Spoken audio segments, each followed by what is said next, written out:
प्रथम कुरिन्थियों अध्याय 15 प्रमाण, प्रक्रिया और लंबित कब्जा। पौलुस पुनरुत्थान का प्रमाण देगा, पुनरुत्थान की प्रक्रिया बताएगा।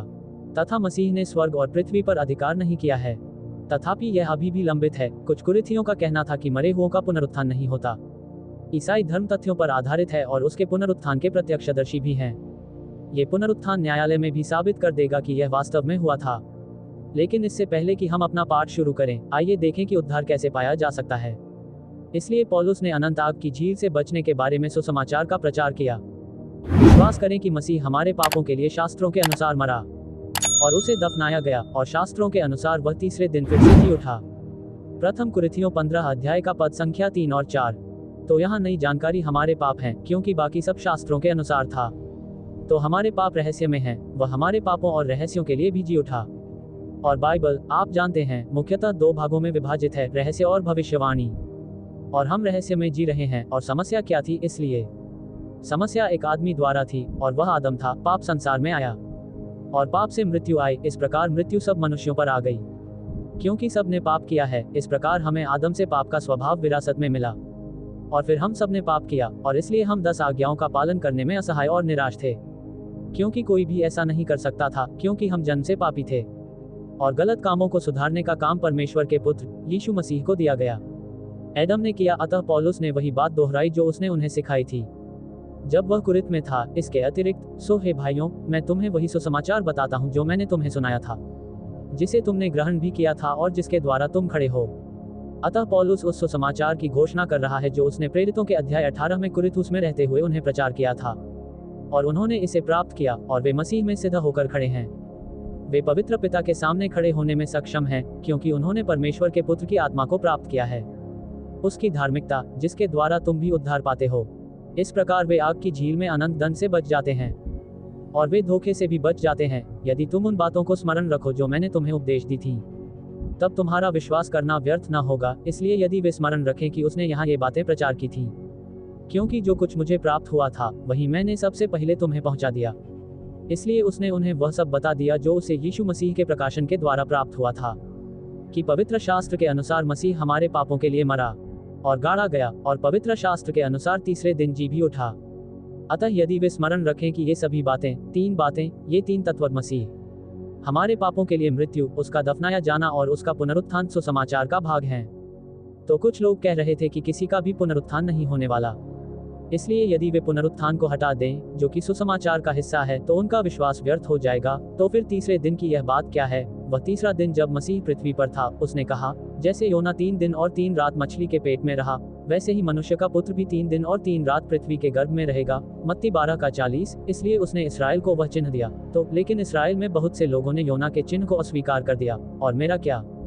क्योंकि पाप की मजदूरी तो मृत्यु है, तो मैंने पाप कमाया, परंतु परमेश्वर का वरदान हमारे प्रभु यीशु मसीह के द्वारा अनंत जीवन है।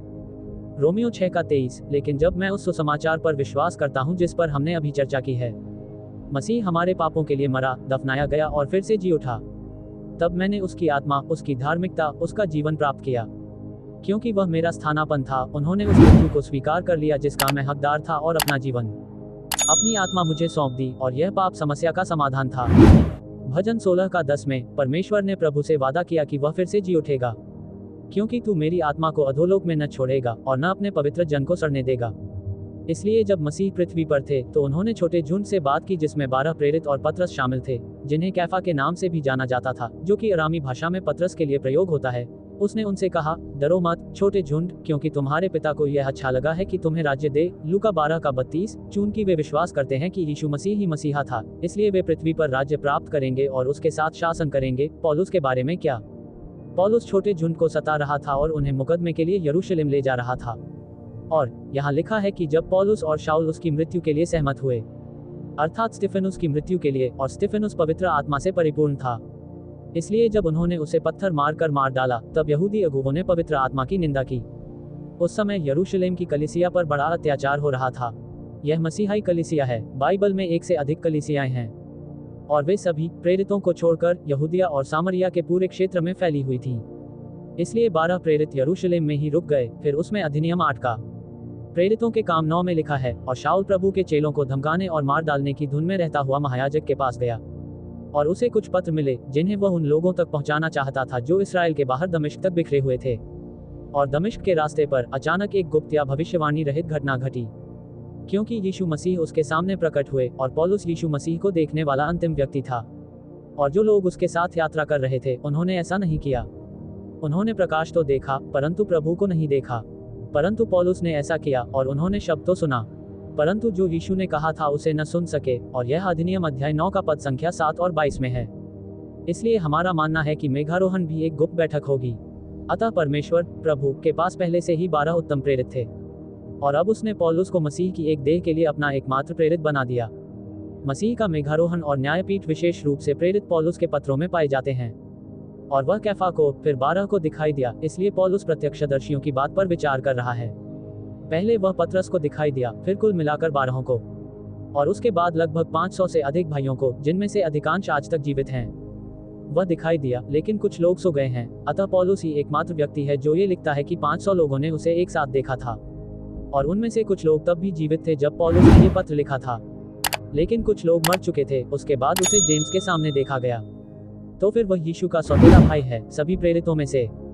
सो वह सब प्रेरितों को फिर दिखाई दिया, और सबके बाद मुझको भी दिखाई दिया, जो असमय जन्मा हूँ। सो वह दमिश्क के मार्ग पर पौलुस को भी दिखाई दिया, एक प्रेरित, क्योंकि मैं तो प्रेरितों में सबसे छोटा हूँ, वरन प्रेरित कहलाने के योग्य भी नहीं, क्योंकि मैंने परमेश्वर की कलीसिया को सताया था। वह प्रेरित कहलाने के योग्य नहीं है, क्योंकि उसने छोटे झुंड को सताया था। लेकिन ईश्वर की कृपा से मैं जो कुछ भी हूँ और उनकी कृपा जो मुझ पर हुई, वह व्यर्थ नहीं गई, परंतु मैंने उन सबसे अधिक परिश्रम किया। तो भी यह मेरी ओर से नहीं, वरन परमेश्वर के अनुग्रह से हुआ जो मुझ पर था। अतः परमेश्वर के प्रति प्रेम के द्वारा पौलुस को उसमें प्रभु की आत्मा ने सहायता की, तथा उसे पवित्र आत्मा की निंदा से बचाया। तो उसने बाकी सभी 12 प्रेरितों से अधिक मेहनत की। इसलिए चाहे मैं या पौलुस हो या वे 12 हों, हम यही प्रचार करते हैं, और तुम भी यही विश्वास करो। इसलिए उन्होंने पुनरुत्थान का प्रचार किया, दोनों ने पुनरुत्थान का प्रचार किया। अब मुख्य पद आने वाला है, लेकिन उससे पहले मैं ये कहना चाहता हूँ कि पतरस ने मसीह के पुनरुत्थान को बुरी खबर के रूप में प्रचारित किया। हे इस्राएल के लोगों, तब पतरस ने इस्राएलियों से कहा, हे यीशु नासरी, ये बातें सुनो। परमेश्वर की ओर से तुम्हारे बीच में उसका प्रमाण उन सामर्थ्य और आश्चर्य के कामों और चिन्हों से मिलता है जो परमेश्वर ने तुम्हारे बीच में उसके द्वारा कर दिखलाए। जैसा तुम आप ही जानते हो, परमेश्वर की निर्णायक सलाह और पूर्व ज्ञान द्वारा छुटकारा पाया जाना। इसलिए परमेश्वर के पूर्व ज्ञान के आधार पर यह निर्धारित किया गया था कि यदि उसने अपनी सृष्टि को स्वतंत्र इच्छा दी है, तो उसे प्रभु यीशु के पास जाना होगा और उन्हें बचाना होगा। और उसने स्वेच्छा से ऐसा किया। उसी को तुमने पकड़कर दुष्टों के हाथ से क्रूस पर चढ़ाया और मार डाला।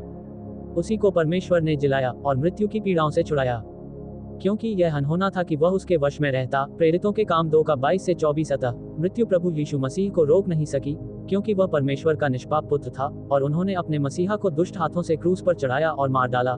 लेकिन वह स्वर्ग से पुनर्जीवित हो गया, जहां वह 3 दिन और 3 रात रहा था। तो यहाँ मुख्य श्लोक है, सो यदि मसीह का ये प्रचार किया जाता है कि वह मरे हुओं में से जी उठा, तो तुम में से कितने क्यों कर कहते हैं कि मरे हुओं का पुनरुत्थान है ही नहीं। यदि हम सभी यह प्रचार करते हैं कि मसीह मरे हुओं में से जी उठा, तो फिर कुरिन्थ में आप में से कुछ लोग ये क्यों कह रहे हैं कि मरे हुओं का पुनरुत्थान नहीं होगा। मृत विश्वासी तो हम परमेश्वर की महिमा की योजना के बारे में जानने जा रहे हैं कि वह अपने पुत्र को स्वर्ग और पृथ्वी पर ऊंचा उठाएगा। तो मूलतः परमेश्वर ने एक परिपूर्ण स्वर्ग और एक परिपूर्ण पृथ्वी बनाई। लेकिन फिर स्वर्ग में विद्रोह हुआ जब लूसीफर ने विद्रोह किया, और फिर वे लूसीफर अपने पतित स्वर्गदूतों के साथ पृथ्वी पर चले गए। और फिर परमेश्वर ने एक कारण बनाया, ये निर्जन होगा, अतः यह उन निवासियों से रहित हो गया। और फिर परमेश्वर ने आदम के लिए इसे अच्छा बना दिया। लेकिन फिर आदम ने पाप किया और उसकी आत्मिक मृत्यु हो गई।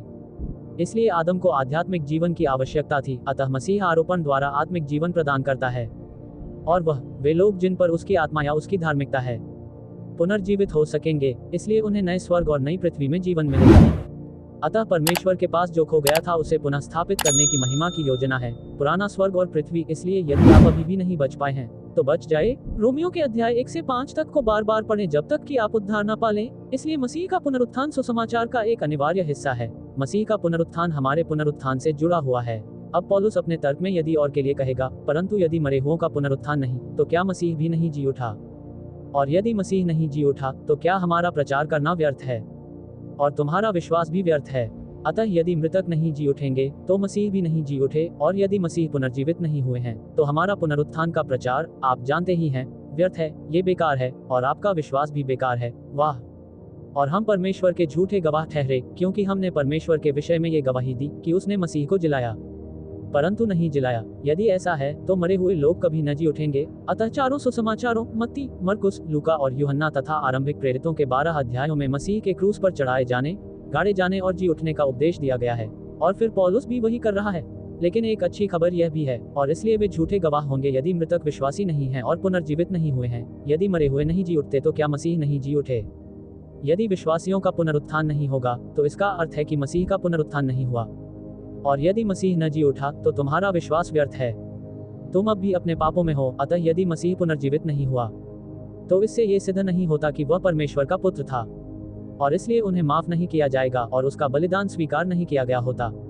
तो जो लोग मसीह में सो गए हैं वे नष्ट हो गए हैं। तब विश्वासियों को अनंत जीवन नहीं मिलेगा। यदि हमें केवल इसी जीवन में मसीह पर आशा है तो हम सभी मनुष्यों में सबसे अधिक अभागे हैं। यदि हमें भविष्य में पुनरुत्थान और अनंत जीवन की आशा नहीं है तो हम ये सब व्यर्थ कर रहे हैं और अपना समय बर्बाद कर रहे हैं। परंतु अब मसीह मरे हुओं में से जी उठा है, और जो सो गए हैं उनमें पहला फल हुआ। अतः मसीह मरे हुओं में से जी उठा है, यह एक तथ्य है, और वह पहला फल बन गया है, या विश्वासियों के महिमा में देह में उठने वाला पहला व्यक्ति बन गया है। और इसलिए जब आपके पास कोई चीज पहली होती है तो उसके बाद आपको और अधिक फल मिलेंगे, क्योंकि जब मनुष्य के द्वारा मृत्यु आई तो मनुष्य के द्वारा ही मरे हुओं का पुनरुत्थान भी आया। चूंकि एक आदमी ने पाप किया है तो उसे ऐसा करना ही था, आप जानते हैं, है न? एक आदमी को आकर इसे ठीक करना पड़ा, और इसीलिए परमेश्वर का पुत्र मनुष्य बन गया। क्योंकि जैसे आदम में सब मरते हैं, इसी प्रकार मसीह में सभी को जिलाया जाएगा। अतः आदम में सभी लोग शारीरिक और आत्मिक रूप से मर गए, परंतु मसीह ने आदम के किए को उलट दिया। अतः जो भी आदम में है वह मर जाएगा, परंतु जो कोई मसीह में है वह जिलाया जाएगा। परंतु हर एक अपनी अपनी बारी से। पहला फल मसीह है, फिर मसीह जो आएंगे वे। अतः प्रत्येक व्यक्ति अपने अपने क्रम में पुनर्जीवित होगा। मसीह पहला व्यक्ति था जिसे महिमा में शरीर प्राप्त हुआ, और उसके बाद उसके आगमन पर विश्वासियों को पुनरुत्थित शरीर प्राप्त होंगे। अतः ये रहस्य स्वर्गारोहण के समय प्रकट होगा, और फिर इस्राएल के लिए दूसरा आगमन होगा। तो आइए इस पर एक नजर डालें, लेकिन पहले आइए इसे पढ़ें। फिर अंत आता है, तो अंत कब होगा? जब वह राज्य को परमेश्वर अर्थात पिता को सौंप चुका होगा, जब वह सारी प्रभुता, सारा अधिकार और सारी शक्ति त्याग देगा। अतः जो कुछ भी प्रभु के विरुद्ध है और स्वर्ग और पृथ्वी पर उनके महिमान्वित होने के विरुद्ध है, उस दुष्ट शक्ति को उसने नीचे गिरा दिया होगा, क्योंकि उसे तब तक राज्य करना अवश्य है जब तक वह सब शत्रुओं को अपने पांवों तले न ले आए। तो वह 1000 साल तक शासन करेगा। मृत्यु वह आखिरी शत्रु है जिसे नष्ट कर दिया जाना चाहिए, क्योंकि उसने सब कुछ उसके पैरों तले कर दिया है। परंतु जब वह कहता है कि सब वस्तुएं उसके अधीन कर दी गई हैं, तो ये स्पष्ट या प्रत्यक्ष है कि वह स्वीकार किया गया है। जिसने सब वस्तुएं उसके अधीन कर दी हैं, तो पिता उसके अधीन नहीं रहेगा।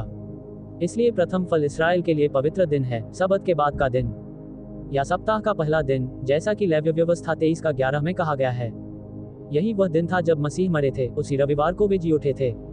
अतः प्रकाशित वाक्य 20 आयत में कहा गया है, धन्य और पवित्र वह है जो पहले पुनरुत्थान का भागी है। तो ये भविष्यवाणी में बताए गए लोगों के लिए पहला पुनरुत्थान है। ऐसों पर दूसरी मृत्यु का कुछ भी अधिकार नहीं, पर वे परमेश्वर और मसीह के याजक होंगे और उसके साथ 1000 वर्ष तक राज्य करेंगे। तो आइए बाइबल में उत्पत्ति और प्रकाशित वाक्य के बीच निहित समय रेखा पर नजर डालें, क्योंकि परमेश्वर का सारा वचन सत्य है, परंतु सत्य को सही रूप से विभाजित किया जाना चाहिए। और इसलिए हम रहस्य को बाइबल के बाकी हिस्सों से अलग करते हैं, क्योंकि जो रहस्य में है वे स्वर्ग में रहेंगे, और जो रहस्य के दोनों ओर भविष्यवाणी में है वे पृथ्वी पर राज्य में रहेंगे, यदि उन्होंने उस बात पर विश्वास किया है जो परमेश्वर ने उनसे कही है। तो मूल स्वर्ग और पृथ्वी अच्छे थे। फिर आप जानते हैं, स्वर्ग में विद्रोह हुआ और पृथ्वी पर न्याय हुआ, और परमेश्वर ने पृथ्वी को अच्छा बनाया। लेकिन फिर आदम ने पाप किया, और आदम के बाद नूह आया, फिर बाबेल का टॉवर, और यहीं पर अन्य जातियों को अलग कर दिया गया। तब परमेश्वर ने अब्राहम को बुलाया, और अब्राहम के बाद मूसा, दाऊद और दानिएल आए। फिर अंततः यूहन्ना बपतिस्मा देने वाला और यीशु मसीह आए, और उसका काम छोटे झुंड के लिए था जो छोटे लाल पुरुष हैं, और उन्हें क्रूस पर चढ़ाया गया, दफनाया गया, और 3.5 साल की सेवकाई के बाद वे पुनः जीवित हो गए, और वह जैतून पहाड़ से ऊपर उठा। फिर 10 दिन बाद पवित्र आत्मा ऊपरी कमरे में छोटे झुंड पर आया, और उन्होंने इस्राएल को दया का 1 वर्ष का विस्तार दिया। लेकिन प्रेरितों के 7वें अध्याय में जब स्तिफनुस को पत्थरवाह किया गया तो इसे अस्वीकार कर दिया गया। फिर भविष्यवाणी के अनुसार क्लेश भेजने के बजाय परमेश्वर ने बीच में बाधा डाली। भविष्यवाणी ने क्लेश को विलंबित कर दिया, और प्रेरितों के काम 9 में यीशु मसीह पौलुस के सामने प्रकट हुए, जिसे तरसुस का शाऊल भी कहा जाता है, और अनुग्रह का प्रबंध आरंभ हुआ जिसे रहस्य कहा जाता है, जब मसीह का शरीर स्वर्ग में रहने के लिए बचाया जा रहा है। और अब हम यीशु मसीह के एक और प्रकटन की प्रतीक्षा कर रहे हैं, ताकि मसीह की देह को स्वर्गारोहित किया जा सके। और वह हमारा पुनरुत्थान होगा, और फिर हम पृथ्वी पर की गई सेवा के मूल्यांकन के लिए मसीह के न्याय आसन के पास जाएंगे। फिर थोड़ा समय होगा, भजन 83 वहां होगा। फिर क्लेश आता है, जहां अधिक छोटे लाल आदमी या छोटे, आप जानते हैं, झुंड के विश्वासी बचाए जाएंगे। हम वे छोटे काले आदमी थे जो पुनर्जीवित हो गए, वे लोग जो विश्वास करते थे, ओह, जिस पर हमें विश्वास करना था। अतः क्लेश के मध्य में शैतान और उसके दूतों को बाहर निकाल दिया जाएगा, और फिर 3.5 वर्ष बाद मसीह का दूसरा आगमन होगा, और वह जैतून के पहाड़ पर अपना शासन स्थापित करेगा, जहां से वह गया था, और वह अपना 1000 वर्ष का शासन स्थापित करेगा। और उस 1000 वर्ष के शासन के बाद, जब शैतान को बांध दिया गया, तो उसे छोड़ दिया गया, और फिर वह अन्य जातियों के एक समूह का नेतृत्व करता है, क्योंकि अन्य जातियों के पास महिमा में शरीर नहीं थे, केवल यहूदियों ने ही ऐसा किया। और वह मागोग से गोग और मागोग पर आग बरसाता है। और फिर श्वेत सिंहासन आता है, महान श्वेत सिंहासन, खोए हुए लोगों का, सभी युगों के सभी खोए हुए लोगों का न्याय। और फिर भविष्यवाणी में अन्य जाति लोग जीवन के वृक्ष का फल खा सकते हैं।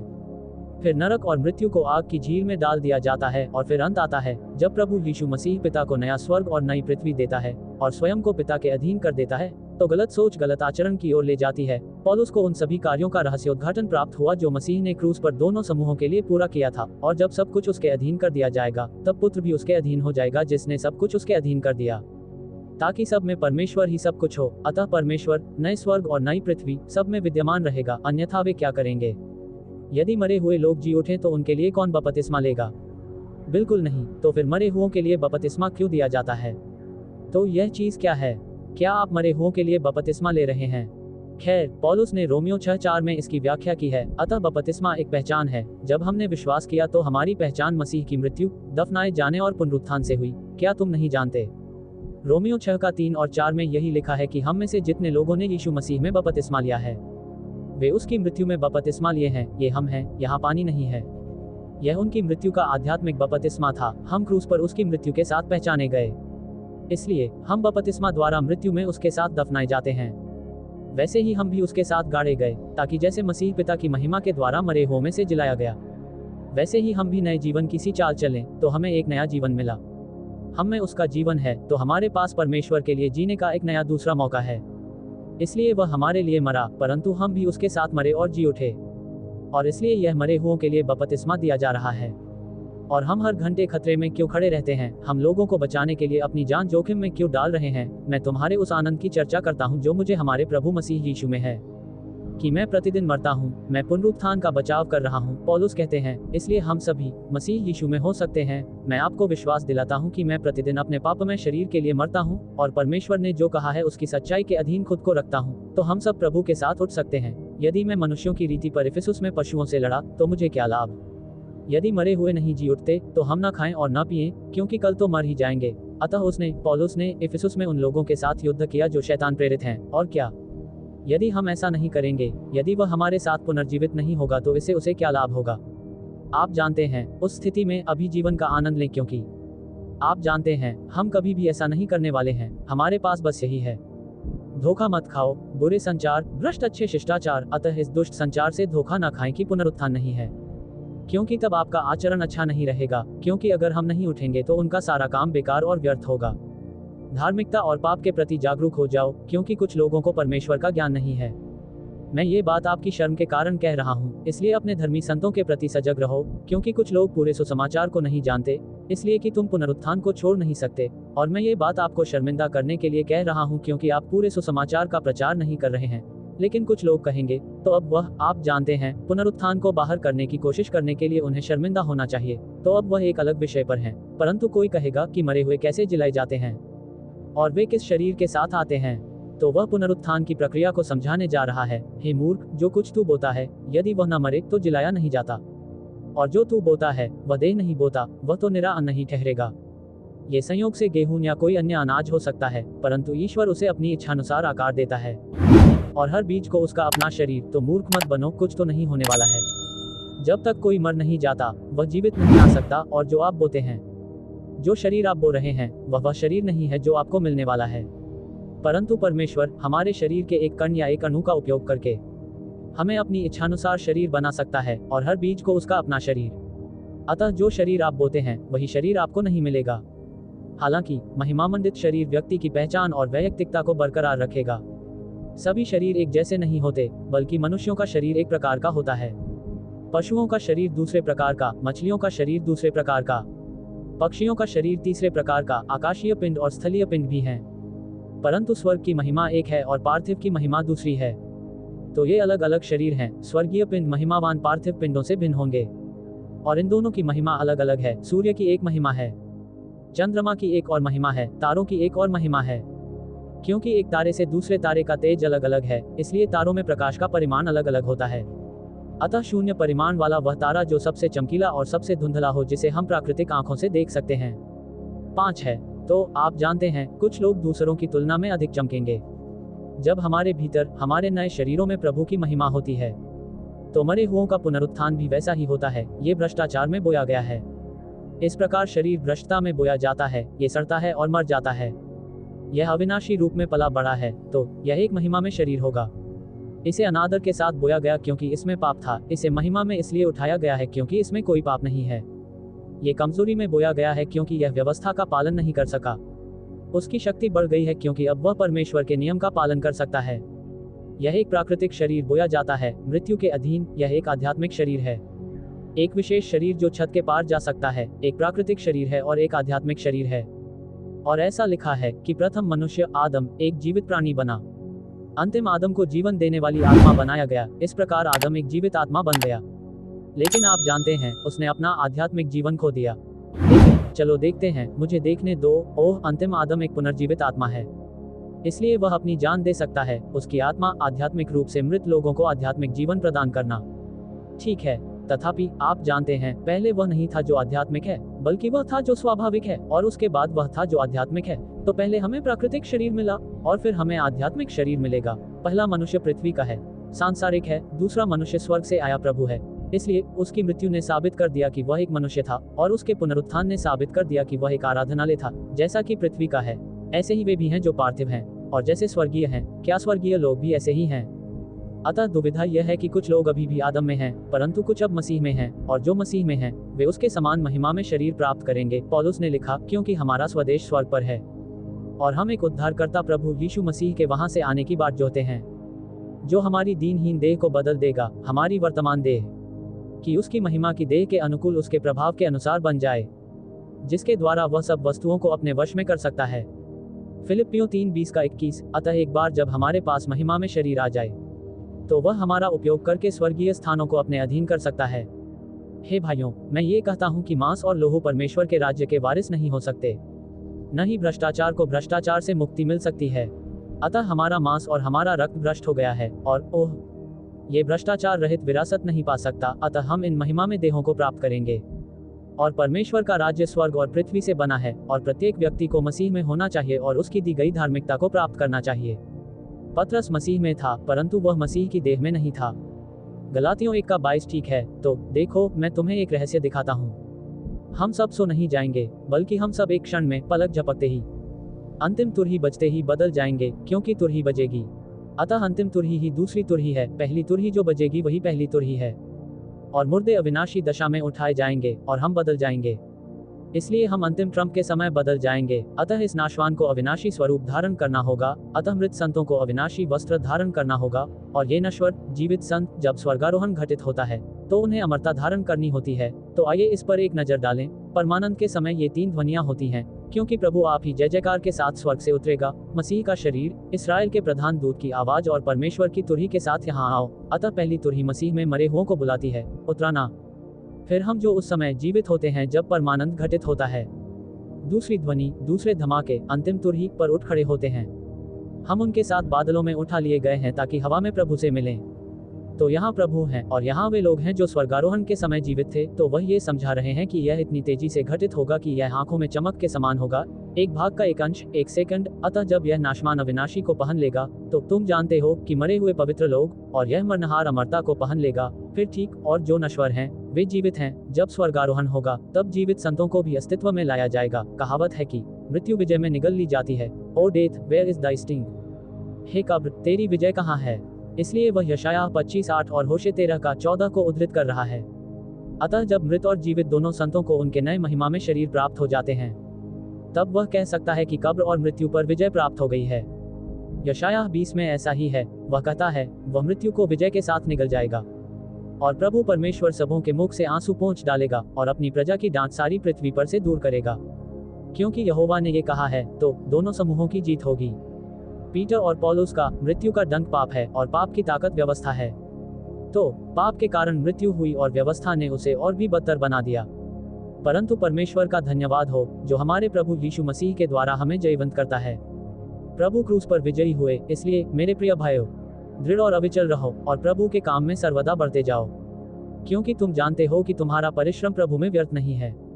तो वह कह रहा है कि तुम्हें पता है, तुम्हें मसीह के न्याय आसन पर पुरस्कार मिलेगा। इस बात को जानने से विचलित न हो कि रहस्य में अनुग्रह के वितरण के दौरान मसीह के सदस्यों की आपकी देह और आपका परिश्रम व्यर्थ नहीं है। तो हम सेवा करने के लिए बच गए हैं। अब पौलुस को समय से पहले ही बचा लिया गया, क्योंकि वह भविष्यवाणी में नहीं बल्कि रहस्य में बचाया गया था। और हम प्रभु के कार्य में बढ़ चढ़कर सेवा करने के लिए बचाए गए हैं। प्रभु में तुम्हारा परिश्रम व्यर्थ नहीं है। आसन स्वर्गारोहण की निश्चितता हमें अभी परमेश्वर की सेवा करने के लिए प्रेरित करती है। पौलुस कहता है कि हमारी सेवकाई प्रेम का श्रम है। प्रथम थिस्सलुनीकियों 1:3 में सही सिद्धांत सही सोच को जन्म देता है, जिसके परिणामस्वरूप सही आचरण होता है। अतः उन्होंने कुरिन्थ में की गई गलती को सुधार लिया और कहा कि हाँ, पुनरुत्थान अवश्य होगा, उसका पुनरुत्थान हमारे पुनरुत्थान से जुड़ा हुआ है। तो अब वे सही आचरण अपना सकते हैं और पाप किए बिना जीवन जी सकते हैं। आत्मा में रहकर परमेश्वर की इच्छा क्या है?